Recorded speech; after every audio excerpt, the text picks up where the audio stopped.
All right, thanks for staying with us now. The Independent National Electoral Commission has said that youth in Nigeria could play a significant role in deciding the direction of the 2023 general elections, given their level of participation in the voters' registration exercise across the country. And the Commission said that out of 15.7 million that participated in the exercise, the youth population between the ages of 18 and 34 stood at 9.2 million. Now, according to The Guardian, the Bishop of the Living Grace Evangelistic Ministry, Yinka Abodari, has urged the youth to vote out the current generation of political leaders with their votes in the 2023 general election. Now, he warned that if they fail to participate in the voting process, the current political leaders will continue to oppress them. The elections are fast approaching, and the youth have expectations. So we are asking, what are the realistic or achievable expectations, and how do we start to set realistic ones for choosing our leaders come 2023 elections? Now, please, let's hear what you have to say. Remember, you can join the conversation. Send us an SMS or WhatsApp to 081-803-84663. You can also tweet at us at WayShowAfrica1 with the hashtag WayShow. So I'll bring in our guest in a minute, but I wanted to hear your thoughts because you are pro-youths here. It's interesting how, not only this bishop has mentioned, I've watched several videos of different, especially clergymen in recent times coming out. I saw the one for Salvation Ministry. What's that his name? I saw the one for the one in Abuja, Dunamis. I've seen a lot of clergymen actually coming out boldly to, it's a lot going on. But you see, this is a double whammy as far as I'm concerned, because you're raising the hopes of people. But in realistic settings, are we really, do we think we really have the capacity to upturn I don't even see that as raising any hopes. You are? No, you're not raising hopes. You are just trying to guide them.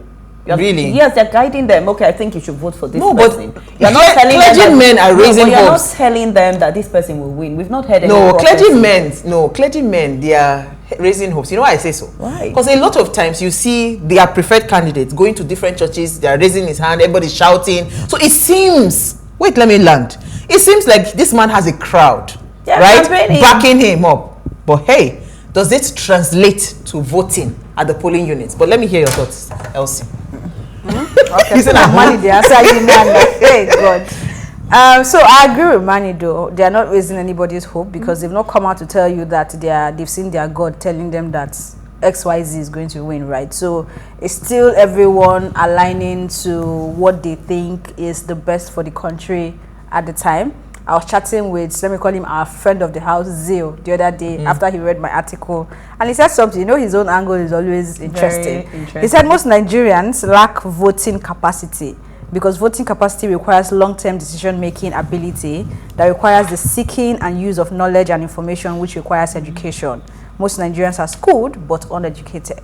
So it's for him, a lot of the people who end up having the PVCs at the end of the day, how well can you rate their critical thinking and decision making, right? Especially even at the point of quote unquote bribery, right? Maybe I get up from my house today and I'm walking to the polling unit, and before I get to the estate gate, somebody calls me by the corner, right? And then we start having a conversation. How am I sure that I will not be swayed, whether by words or by whatever it is that can sway people? But for having unrealistic standards, we know that there are three people in the race, right? One person will have to win at the end of the day. Before now, I would have said that, or it would have been easy for everybody to say, this person is winning it. But we're at a point in a very long time where we cannot even say this is the person taking it, because a lot is happening. We still have how many days to go to the polling unit day, right? So anybody at this point can actually be, anybody from those that have come out to run can actually be president of Nigeria, and it's left for you to manage your expectations so that if your candidate did not win, you will not faint and be the one shaking at the end of the day when you be singing shaky shaky. Do you understand? So let's just manage it in. I think it would be nice to even look at it based off of our mental health, and knowing that this country, by the grace of God, let me put it that way, will move forward and remain one as we go forward, right? Regardless of who becomes the president, even though, of course, I have my preference, right? Everybody has but their yeah, preference. so that's what it is for me. I don't think anyone is giving anybody false hope. You think so? Yeah, I don't think so. All right, Segun Awosanya, or fondly called Segalink, is a realtor, civic rights, institutional reforms, and advocate, futuristic brand, digital media marketing, information technology based business analyst, content writer, research, business and strategy consultant who is also deeply involved in nation building, curation of culture, wealth management as deployed through his numerous advocacies that has helped Nigerians find succor. He enlightens young Nigerians daily from his handle at Segalinks on Twitter and towards political awareness, social economic development, political literacy, and national integration.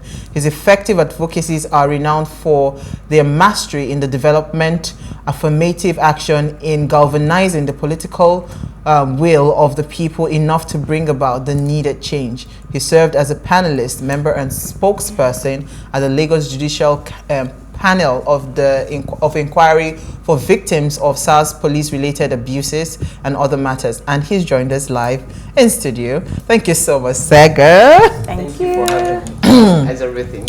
We're good. So, where do we start from this conversation? You are definitely more passionate on this table today. So So Sega and I were at the Bodex Social Media Hangouts Conference, right? And we were having a chat. And it was so interesting how this conversation now spiraled into this conversation that we're having today about expectations, right? Because a lot of times we have seen on social media, there's a lot going on. I've seen skits, I've seen so many things around this 2023 elections, right? And like Elsie rightly said, I agree with you that honestly speaking, we do not know the direction of where this election is going, because anybody at this point can actually take on that presidency in 2023. But just today, I was coming down the studio. I'll be coming to the studio, and I listened in on the radio and how a report came out by INEC. You know, the report came out that 7 million voters, right, out of the 15.7 million that registered online and all of that, 7 million did not complete their registration. Oh my God. Right? There is a big deficit. And people were clamoring and calling into the radio station saying that we need to get people to register. Right, let's have more people. Can they extend it to 3 months of the election, which is supposed to be the legal thing to do? So there's a part where everybody is shouting and saying, oh, going on social media, having loads of videos, propaganda, everything going on around. But when it comes to an election, there is still a legal process in selecting or electing a leader. How ready are the youth in that process, in the process of the election? Let's forget the social media propaganda. Why are you smiling? You know, I've always said that there's a huge difference between what you see out there on social media and what you see in reality. And it is designed as such. Why? Because we live in a post-modernistic environment. And what do I mean by that? I mean, you know, normally when you're trying to define post-modernism without trying to sound academic, you're looking at the simulation of a simulation of a simulation, which doesn't really talk about the real thing. Just like in those days during the pre-modernistic age, where people who want to see the world through the eyes of the people that they love go to a concert, to watch a movie, or a stage play, or to look at artworks by people who can paint the world in a different way. So if you don't feel good about the life that you're living, you can actually see the world through their eyes. That, oh, this is what beauty means, this is what nature means and all. So the same thing.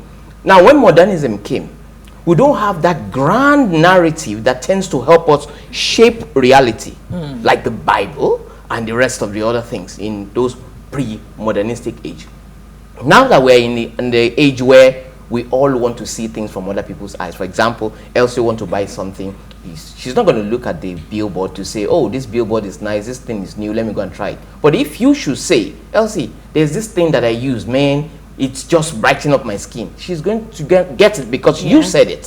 So she's seeing the world through your eyes. So when you go to social media, you're not going there to see what is real. You're going there to see other people's version of reality. So it now creates a bubble, you know, a bubble which a lot of people, when they see the truth now looks like a spear, like a pin, like something that's going to burst their bubble. So they react with anger, resentment, and what have you. So you need to get, like I said, every single thing that you see out there, rather than take offense, trace the pathology of that incident. Absolutely. So Nigerian youth are very animated right now. Oh, we are involved, we want to do this, the spirit of EndSARS, even if they don't know the psychology behind or the philosophy of the EndSARS advocacy itself. But they believe it's an opportunity for us to come and participate, to come and show our flair for being among. Take pictures while we're biting somebody on the queue. Take pictures while we're pushing ourselves to get our PVC. But what about the finishing, which is what your question actually addresses. Now, that animation needs guidance, like she has rightly said. And custodians of societal behavior, pastors, people like yourselves, musicians, and people listen to a lot in society, now needs to help shaping the direction. It's just like when you see a child throwing a stone. You're not going to say, stop throwing stones. You have just robbed Nigeria of an Olympic medalist. But by the time you say, I direct you to aim at that, that child is going to be very perfect at it. So even though I've been a victim of their tantrums and their attacks and their stuff, I still want to put it with understanding that these people really don't know what they are doing. Because if you know what you're doing, you need every custodian of societal behavior on your side to push your narrative. Thank you. And in order to do that, it is not just about telling people, I, for example, cannot tell you who to vote.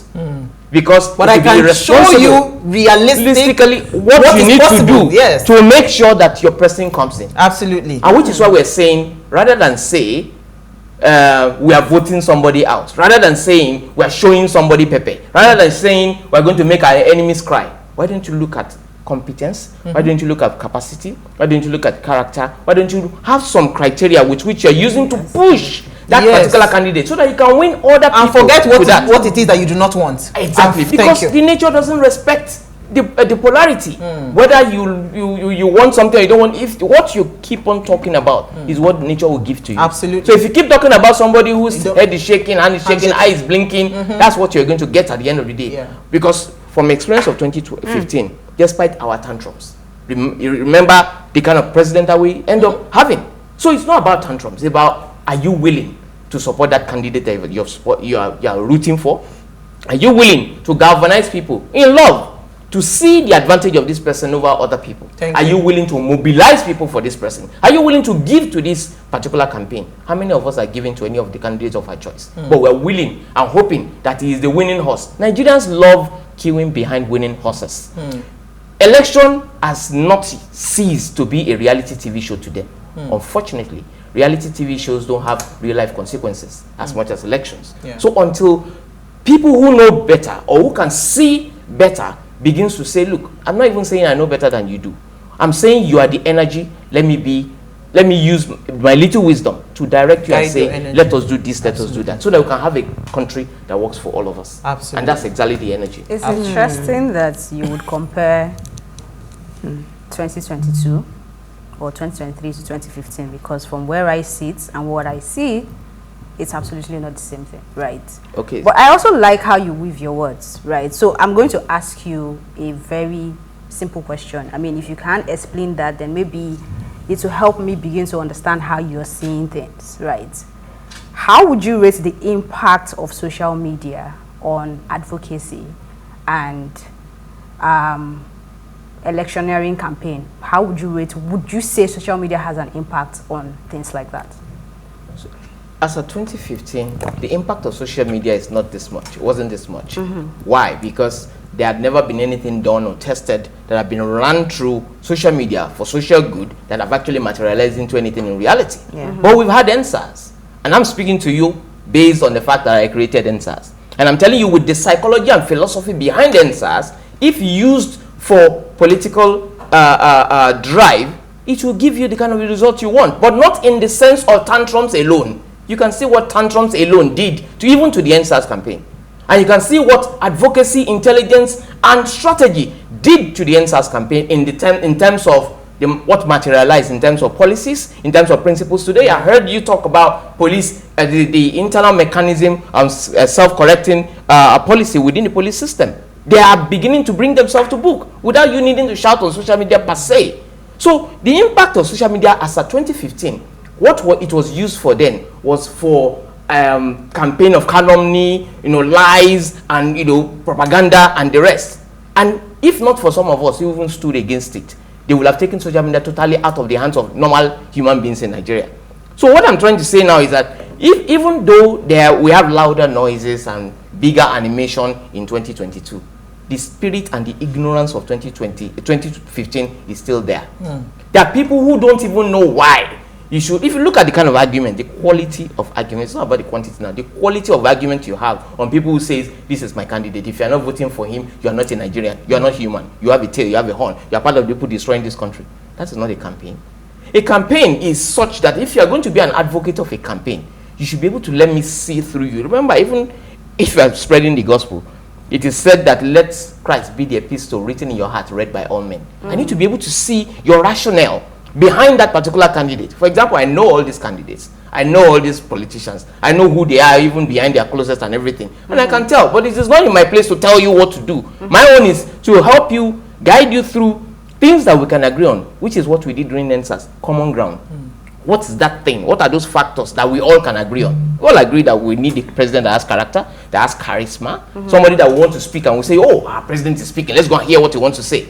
Unlike the ones that keep malice with us. We have some, we have someone who has capacity that, oh, this person can do these things. And I'm glad that most of the people who are running today, there are people who have done something, they have something to show. There are people that we all, whether we like it or not, the only reason why we are fighting them anyway is because we are comparing them. Under normal circumstances, if each individual were to be running alone, we say, well, at least this one, we know what he has done. Because Nigerians will not take calculated risk on somebody who has not been tested or tried. That's why you are not seeing them run after somebody who they cannot really point, who is new.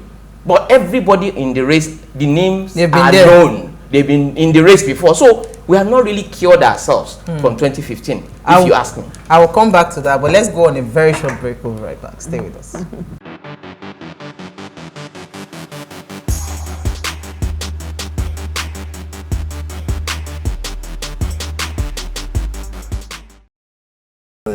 She's a professor. All right, so if you just tuned in, is 201 days to the 2023 general elections, and we're discussing certain realistic expectations for our youth, and we have Segun Awosanya here, Segalink for short. Now, please, let's hear what you have to say. Remember, you can join the conversation. Send us an SMS or WhatsApp to 081-803-84663. You can also tweet at us at WayShowAfrica1 with the hashtag WayShow. Manny, you had a question, right? Yes, I truly like the way our guest is weaving his words. I must say that. So there's this viral video that I saw this morning. It's gone viral of Donald Duke addressing certain individuals who have made stupid comments like, I would rather waste my vote with the wrong person, or I'd rather waste my vote voting for the wrong person instead of voting for the right person whom would not win. We've heard that before. We heard it like years ago. Let me waste my vote. Let me waste my vote. So in what you just said, you just talked about the character traits of an individual. That this youth should be moved by the character traits. The charisma, the intelligence, the loyalty, and everything. So do you think that his statement is actually addressing these youths? What do you think about the statement of wasting votes? His Excellency Donald Duke is someone, I would say, is one of the custodian of societal behavior, whether you like it or not. He's somebody we all respect in the political circle. And when we're saying that some people have charisma and they have capacity and the rest, you mention him as well because of the way he carries himself as a leader. And his track record. And track record as well. So for him to say that, as a leader, for him to say that, it means that he is responsible enough to remind us of our identity and our responsibility. It is not ideal for you to hear people say things that are very dangerous. As funny and comical and irresponsible that statement of I will waste my vote sounds, it is costly on all of us. Yeah. Thank you. Because when people go out to say I will waste my vote, it means number one, you are not responsible. Number two, you don't know the real life consequences of your action, and you don't even know the exponential effect of what you are doing, because you are actually, tomfoolery or stupidity actually is far more contagious than wisdom. You see, when you come out and say something very, very responsible, let's say on Twitter, nobody will interact with that thing because your statement will judge them. So they will avoid it like a plague. Something very stupid. Well, very stupid. Everybody laughs and they share it and it becomes a viral thing. Because in our society, we don't like taking responsibility generally. And the kind of leaders that we are getting now, they came from our society. So we should be looking at ourselves, at the society itself. When we're saying fixed society, we are meaning you are saying fixed leadership. So what His Excellency was addressing is the need not to make careless statements that will go viral, that will now become a factor. Because it's a psychological conditioning that you are conditioning millions of people without even knowing. Knowing that if I waste 5 votes, there's nothing about it. So he's saying there are consequences and they are real and it will impact you. Nobody wants to be kidnapped today. And kidnapping and insecurities as a result of irresponsible leadership. Absolutely. Leadership that's not accountable to us. Leadership that prefers to play a big brother role outside the country rather than taking responsibility for their own country. So we don't want to fall into that thing again, which is why your vote is like your contribution to the building of this nation. Absolutely. So it is very important. Absolutely. And I wanted to bring you back again because now let's go back to the behavior of youth. I see that for every single time you try to warn them again. So I do not have a problem with you trying to believe that somebody can fix the country.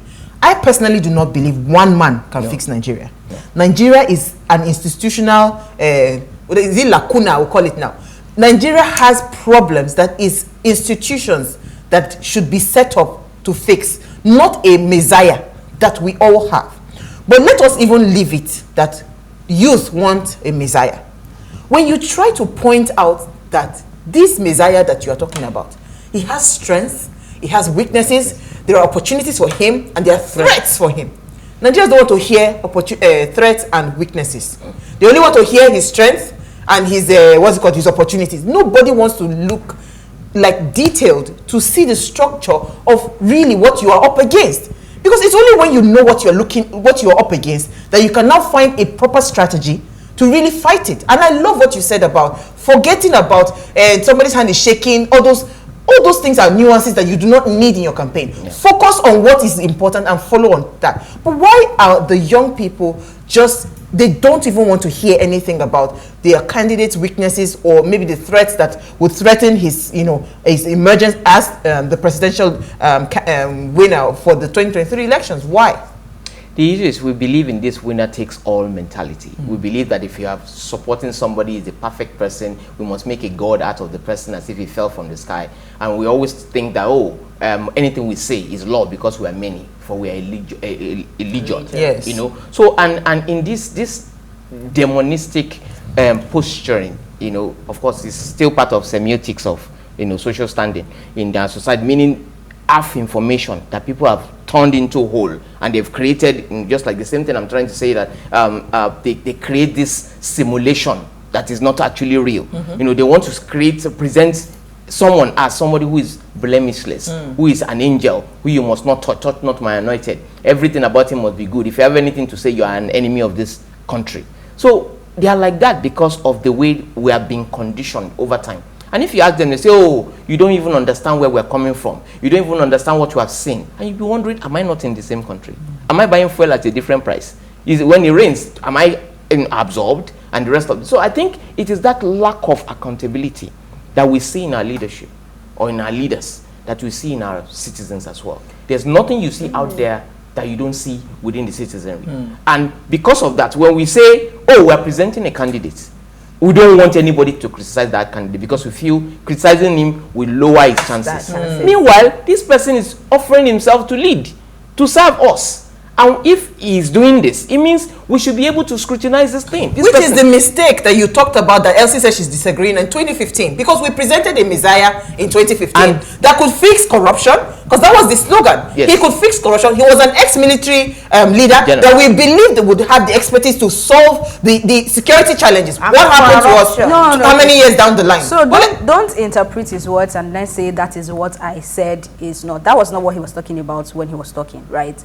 But I also like where the conversation is going because at the end of the day, I even do a weekly piece where I tend to speak about these things and let us understand that there's a realistic way to doing things as well. And we must also ask the right question. So even if this person we're calling the Messiah comes on board, we also need to hold him accountable, whether we like it or not. And that's where I even want to begin to see that the youths are doing the right thing, right? But at the end of the day, there is a context to where we are right now. Nigeria did not just, or even these youths did not just become these youths that we're talking about, right? There is a reaction to every action. And yes, we are in this whole country together. When it rains, you buy fuel at the same price. I can say the same thing for myself, but that would be me removing myself from the problem, which we know that there are people who cannot afford some of the things that we that are on this table right now are sort of privileged to have. So there are people right now that don't even know where their future is coming from. And for them, like you have rightly said, whether it's half information or not, they believe that something is wrong, that is from the center, that is making them not to be able to reach out for that future that they need. And the slogan right now is to japa, right? So I hear you when you say everybody is, all the youths on social media are not doing things the right way. And for me, I'm basically all for solution, right? So to you, what would you say the steps should be? Because I'm not going to say, oh, everybody should come to Segalink or listen to what he says on Twitter. He's the one that knows the right thing. He's the one that will guide people. It's not going to happen that way, because everybody knows where the shoe pinches and they'll react accordingly, right? So if you're going to advise generally and not casting aspersions right now regarding on how, oh, this person is saying this or they're not listening to the strength, because even if you're going to do a SWOT analysis, you're going to do it based on the people you are running. This is not a business that you say you don't know who your customer is. It is a game, right? And the game is between three people now, if we're going to be sincere: Atiku, Tinubu, and Peter Obi. So if we're going to have a conversation, yes, I don't know. But if we're going to have a conversation, we're going to have that conversation based on the three people that are on the table, not based on Segalink that is not running for office or OY, because I feel like, oh, this is what she's going to do, then I'm going to hold or be accountable to it. That is not how the game works. So if you want to see a more healthy, wholesome conversation, where would you advise, or what would you advise these young people to start looking at, and what should they start doing, or what sort of conversation should they start having? Thank you, Elsie. There's something I love about education, and it is that you cannot reinvent the wheel per se unless you look at what has been done before. And if our youth can understand this concept, they will realize that and link it up with democracy. If you look at democracy, it wasn't designed for fools. It wasn't designed for slaves. It wasn't designed for people who can't think critically. It was designed for people who own properties, people who are educated, who knows what is at stake. So in those days, people who don't understand what the environment, what the economy is, you don't see them going into democracy. But today, because of the word equity or equality, everybody is voting, including my pets at home, and including children who are from Niger and Chad and the rest, if you know what I mean. And so with that, what I will advise is this. There is a theory, there's a framework called the OODA loop. And what the OODA loop speaks to is, number one, observation of the situation at hand. When you're in crisis, or when you're in a situation where you need to make critical decisions, what do you do? Number one, you observe. Then under that observation, you're looking at gathering of data. You're looking at analytics of data. Because when you're talking now, you said they shouldn't listen to Segalink or listen to who and all. And I mentioned earlier on that there are people called the custodian of human behavior. They are not just custodian for nothing. Your pastors didn't jump up to become a pastor. They went through the emotions to get to where they are. They've seen a lot of experiences. People confess things to them. They've seen so many things, and they've helped people make decisions. That's why people are coming back to pay tithes. It's not like Jesus is coming in the evening to collect it from them. So that's that. And secondly, when you see people who have succeeded in doing something that governors, politicians have not even done, bringing Nigeria together under one common idea, they must know something we don't know. So we need to study that. So observe, get your analysis together, to begin to, then after that, you go into orienting the data you've gotten. And what is orientation? You are going to frame it. And how do you frame it? Around the culture of the land, around your education, you apply your education, and also you apply your knowledge to be able to say, yes, based on the data, this is what the data is telling us. Then from there, you go to the D, you are making a decision. Under that decision, you begin to strategize. Another strategy, that's where SWOT comes in. What are the strengths of this particular candidate? What are the weaknesses? What are the opportunities? See, no single leader goes there to say, I am king. Thank you. So you understand, you must employ your weaknesses. We see a video also that is gone viral again, let me correct also, that we don't have only 3 candidates. That is media conspiracy. You know, we have a Kwakwanso still in the race. We have a Prince Adebayo there, who is very articulate and he's a sharp shooter. He knows the purpose of government. And in fact, where he's speaking, the most popular person on social media in the race cannot speak where he's speaking, because he knows where the bones are. He knows where the deads are buried in terms of how government runs. You understand? And he has not been SDP, not even a small party. That is MKO Abiola's, and his campaign is all about eradicating poverty and insecurity. And he has been speaking to this. But like I said, when people make sense, when emotions are high, nobody listens to logic. You know, so when you are deciding and you are strategizing, and you have successfully done that, knowing who and who are, because again, it shows lack of understanding for you to say there are only 3 people running. And I see it in the media all the time. And that's sad and that's bad. There are other people who are speaking to issues. Other than, if you say you don't want PDP and APC, for example, then you must be looking for somebody who has nothing to do with those parties. So who are we following? Is the person, you know, can the person truly absolve himself from PDP? No. So we have somebody people who are clean, who have not been anywhere, whose work, whose profession, whose the things that they've done, we can see they are taxpayers, they have declared their asset already, and they are ready to do the right thing. But how many of us find that sexy, so to say? We don't. So the last thing is test, which is going to market with your idea, which is going to market with your idea, testing it and putting it out there. So if you follow this route, you see that the result of what you're doing, you'll be proud of it at the end of the day, because it's not just about I am angry, I am in ignorance, and I have to do this. Okay. It's not about that. So how do you now get these youths to vote for the competent candidates, like you've just said, as against even party lines? You see, the youth of the nation, because you just talked about a man that we really don't talk about. That's what I'm saying. See, the issue is this: it is not my duty to get you to vote for anybody. It is my duty to ensure that that person comes to limelight. That person is sane, so that you cannot vote your conscience. Because we all know what we don't want in Nigeria. We know what we want in Nigeria, so to say. Let me just say we know what we want. We want security, we want good jobs, we want economy to work, we want quality education, we want Nigeria to be united. She keeps talking about our time in the north. And she's not from the north. And she appreciates, you know, what is happening there. She's appreciated there. But an average man in the south believes the northern part of the country is a war zone. Yes. That people are not educated there. You know, so we need to bridge this gap. All this age-long south and north. So much stuff. Ignorance. It's crazy. And even the rats in my house, the northern ones, the ones that are upstairs, they are fighting the ones downstairs. Because the ones upstairs are more educated, they eat my books. And the ones downstairs are very close to the kitchen, they are fatter. You know, so they believe they are better than the ones upstairs. So when they see there's always conflict. We are not rats. We are human beings. We are social animals. We are educated, and we should be able to apply it. And that's exactly where it stands. Absolutely. I like that. Right. Let's take some comments. Wow. This is interesting. I would like to know those. Someone says the time is now for Nigerians, especially youth, to make their voices heard in the next year's election. Truth be told, there is an agenda, and that is put Tinubu in power. He doesn't make it to his tenure end. I don't understand the alien stuff. We must get it right now, and for all our sakes. This is Teddy from Navy Town. He says, as for me, I don't have a president in Nigeria because the so-called president is not crying about anything in Nigeria. Elsie? Okay, so Austin from Delta says, beyond crowd, please let the youths be well guided.